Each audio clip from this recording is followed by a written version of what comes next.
Colossenses capítulo 1, versículo 13. Livro de Colossenses capítulo 1, versículo 13.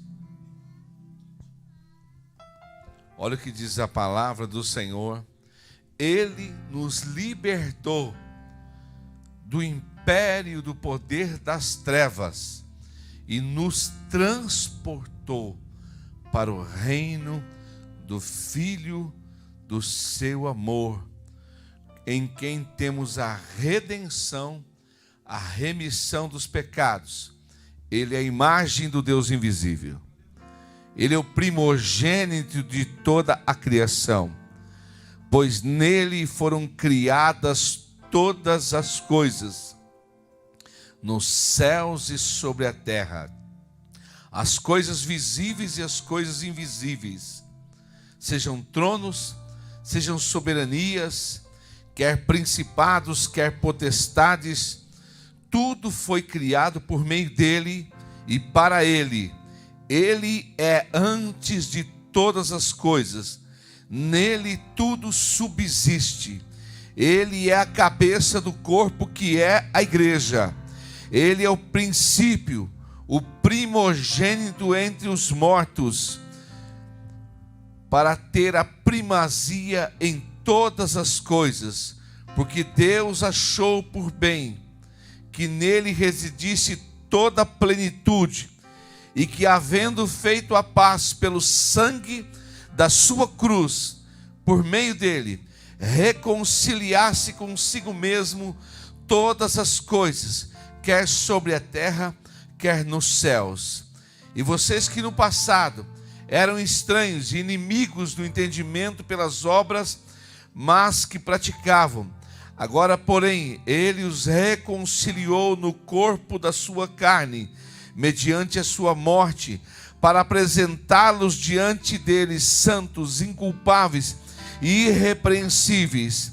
Se é que vocês permanecem na fé, alicerçados e firmes, não se deixando afastar da esperança do evangelho que vocês ouviram e que foi pregado a toda criatura debaixo do céu, do qual eu, Paulo, me tornei ministro. Amém? Hoje estávamos reunidos em Bauru com toda a família, porque eu costumo reunir a minha família para fazer Santa Ceia com eles. Desde as crianças, para eles aprenderem a participar. Porque a gente ensina a criança num caminho que ela deve andar. Na minha casa, onde eu sou pastor, eu ensino as crianças a tomarem Santa Ceia desde pequeno. Porque aprendendo assim, elas vão crescer assim, vão pegar gosto pela Santa Ceia, vão pegar gosto pela casa de Deus. E nós estávamos reunidos hoje na casa de minha mãe, logo após o almoço, toda a família reuniu-se ali, minhas irmãs, cunhados, sobrinhos, minha mãe, meu genro, filha, toda a família estava ali. E eu estava falando para todos eles que estavam atentos sobre a Páscoa. A Páscoa não é uma festa que começou no tempo de Jesus. Ela começou lá no Egito, quando Israel estava embaixo de escravidão. Mais de 400 anos de escravidão. Diga comigo, mais de 400 anos de escravidão. Diga outra vez, mais de 400 anos de escravidão. Para você guardar isso na sua mente. Eles estavam escravos até o dia que eles resolveram clamar a Deus para que os tirasse. O teu sofrimento não provoca o coração de Deus, mas o seu clamor provoca a ação de Deus em teu favor. Não adianta você dizer, será que Deus não está vendo que eu estou sofrendo? Será que Deus não está vendo o meu sofrimento? Mas no momento em que você decide clamar, é aí que você vai ver a mão de Deus se mover em sua direção. Israel estava sofrendo há muitos anos, mas durante muitos anos eles se acostumaram com a sua escravidão, com o seu sofrimento. E nada acontecia. Eles eram filhos de Deus, mas vivendo embaixo de uma grande escravidão. Há muitos filhos de Deus que vivem embaixo de escravidão porque eles não provocam o seu milagre. Eles não buscam uma direção de Deus. Eles não clamam por socorro. Eles permanecem acomodados esperando que Deus venha se mover. Mas quando nós aprendemos que o caminho que nos leva a Deus é através da oração feita em nome de Jesus, e quando nós clamamos em nome de Jesus em cima das coisas que estão estão nos fazendo sofrer, nós vemos o agir de Deus em nossa direção. Israel resolveu clamar depois de não aguentar mais. E quando eles clamaram, Deus levanta Moisés para ir a Faraó. E Moisés, que havia sido criado pela filha de Faraó e havia fugido lá do Egito e ficou 40 anos fora no deserto, e ele volta então agora como mensageiro, como aquele que veio representar o povo de Israel e foi falar com Faraó. E Faraó endureceu o seu coração. Faraó representa Satanás, que é aquele que não quer largar aqueles que ele detém como escravos dele. A Bíblia diz que o inimigo tem uma estratégia terrível, e quando ele sai do homem, ele anda por lugares áridos, buscando onde ele possa repousar, e não encontrando, ele diz: voltarei para a minha velha casa. É porque o inimigo ainda acha que as pessoas que saíram da mão dele podem ser a sua velha casa. O inimigo representado por Faraó. Faraó escravizando, Faraó dominando. Beleza, está cortando, né? Faraó dominando, Faraó escravizando, Faraó colocando eles embaixo do sofrimento. E de repente eles resolvem clamar. Quem sabe você tem situação de sofrimento na sua vida? Quem sabe você tem situação de sofrimento que está já durando há muitos anos, e você é escravo do inimigo, escravo de alguma situação na sua vida, e o inimigo está te escravizando. E a Bíblia diz assim que o inimigo às vezes ele se porta como um valente, e quando o valente bem armado, ele guarda a sua casa, diz a palavra de Deus, e em segurança fica tudo que ele tem. Então Satanás se torna o dono, o senhor, escravizador daqueles que o servem, daqueles que estão embaixo da sua escravidão. Mas a Bíblia diz que em segurança fica tudo que ele tem, porque ele domina e mantém a pessoa embaixo de uma escravidão muito grande. Mas isso é por pouco tempo, que diz a palavra do Senhor, até que surja outro mais valente do que ele. Então vence ele, lhe divide os espojos e arranca das mãos dele aqueles que ele estava mantido como cativo. Esse outro mais valente do que ele é Jesus. É Jesus. O povo estava embaixo de uma escravidão no Egito. Faraó os escravizava e os dominava. E cada vez piorava mais, porque quem é escravo, a situação só vai piorando. Pessoa escrava de um vício, ela não consegue sair daquela situação. Escrava de um pecado, ela vai cada vez mais se afundando. Escravo da miséria, ela vai se tornando cada vez pior. Escravo de problemas de tantas naturezas que eu posso tentar mencionar, da cabeça aos pés, enfermidade de tudo. Mas ela só vai piorando, até que ela receba a libertação dessa escravidão. Faraó, ele escravizava o povo. E Moisés foi até Faraó e falou com ele, mas ele endureceu o seu coração.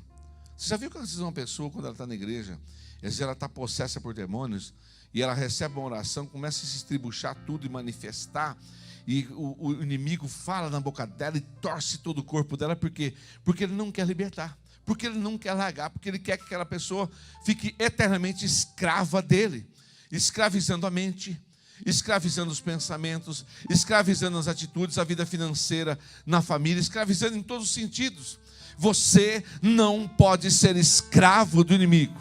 Nós não podemos ser escravos do inimigo, porque nós já fomos comprados por Jesus, pelo seu sangue. E o versículo que eu li aqui, ele nos arrancou, ele nos tirou do império das trevas. Nós vivíamos embaixo de um império das trevas, estávamos embaixo de uma escravidão, subjugados por Satanás, pelo inimigo, pelo vil Faraó. Mas ele nos arrancou do império das trevas, ele nos arrancou das mãos do inimigo, e ele nos transportou para o reino do Filho do seu amor. Você não é mais escravo, hoje você vive no reino do Filho do seu amor. Jesus que nos levou a isso.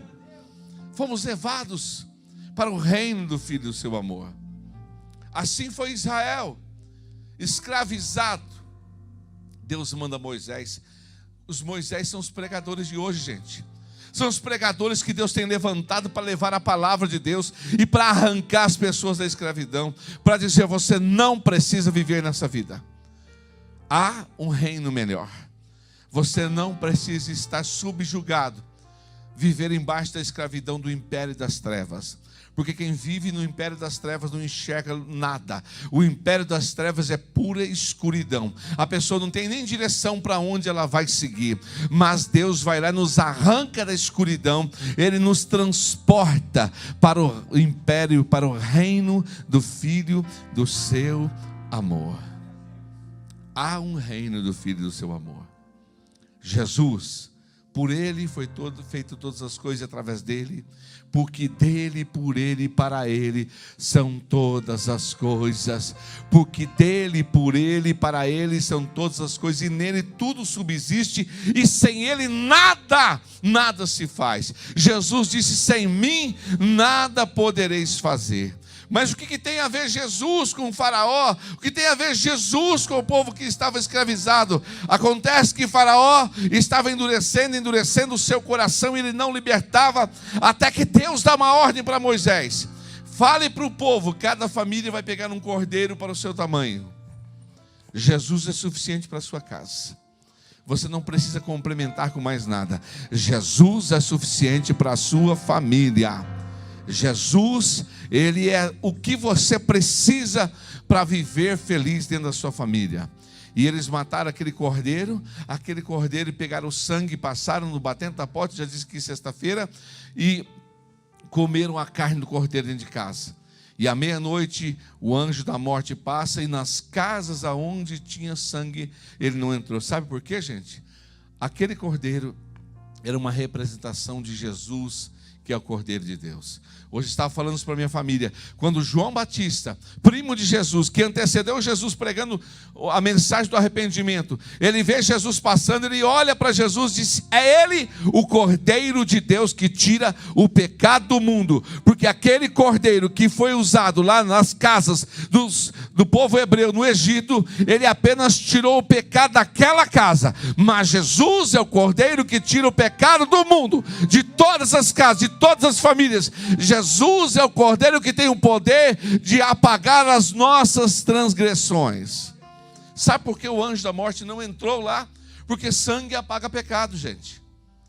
Não era porque aquelas famílias eram melhores do que a outra, é porque elas tinham sangue sobre elas. Eu falei aqui, o sangue, o poder do sangue apaga pecado. E a Bíblia diz que sem derramamento de sangue não há remissão de pecado. Ninguém pode se sentir perdoado dos seus pecados se não for através do sangue. E foi através do sangue de Jesus na cruz que nós hoje recebemos perdão dos nossos pecados, quando nós entramos embaixo desse sacrifício. Ele nos reconciliou com Ele. Você foi liberto. A partir de um momento, diz aqui, a não ser aqueles que deixaram se afastar da esperança do Evangelho. Quando você deixa se afastar da esperança do Evangelho, você se torna outra vez escravo de Faraó. Mas enquanto você permanece na esperança do Evangelho, permanece com todos os seus defeitos, com todas as suas fragilidades. Eu tenho dito, e a palavra do Senhor nos ensina, que a igreja que Jesus voltará para arrebatar, aquele que perseverar até o fim, será salvo. Então persevere. Eu sei das suas lutas, você sabe das suas lutas, eu sei dos seus problemas, você sabe dos seus problemas, mas eu não sei a totalidade deles. Mas você sabe. Jesus te conhece. Jesus sabe pelo que você está passando. Mas há uma palavra do Senhor que diz para você ficar firme. Diga para a pessoa que está ao seu lado, fala para ela: fique firme. Diga para ela: fique firme. Amém? Fica firme na esperança do Evangelho.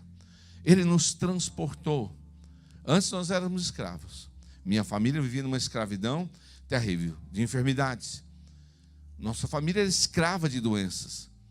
Nada curava. Minha família era escrava de problemas diversos. Problemas que não deixavam a gente ter paz. Escrava de problemas financeiros, de uma miséria. Meu pai muito lutador, muito trabalhador. Minha mãe trabalhando muito, lutando muito. Mas nada nos fazia ir para frente. Porque nós éramos escravos. mas Ele nos tirou do império das trevas. A minha família conheceu Jesus. E nós conhecemos Jesus. Sabe o que é a Páscoa?